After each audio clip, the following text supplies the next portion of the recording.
नमस्कार, महाराष्ट्र न्यूज चॅनेलमध्ये आपले सर्वांचे स्वागत आहे. मोठ्या ई-कॉमर्स कंपनीविरोधात मोठी कारवाई. अन्न व औषध प्रशासन FDA विभागाने भिवंडी येथील अॅमेझॉन रिटेल इंडियाच्या गोदामावर कारवाई करत तब्बल 3.5 टन मुदतबाह्य अन्नसाठा जप्त केला आहे.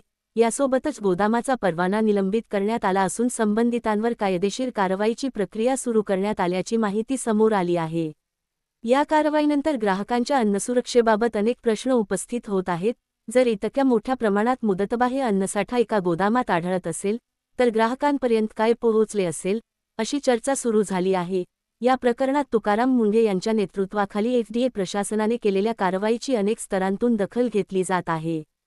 कोणतीही कंपनी कितीही मोठी असली तरी कायद्यापेक्षा मोठी नाही, हा संदेश या कारवाईतून अधोरेखित झाल्याचे अनेकांचे मत आहे. ग्राहकांच्या आरोग्याशी तडजोड करणाऱ्यांवर अशाच प्रकारे कठोर कारवाई व्हावी, असे तुम्हाला वाटते का? या प्रकरणाबद्दल तुमचे मत कमेंटमध्ये नक्की सांगा. महाराष्ट्र न्यूज चॅनल सबस्क्राईब करा, बेल आयकॉनला टच करा. जाहिरातीसाठी संपर्क करा.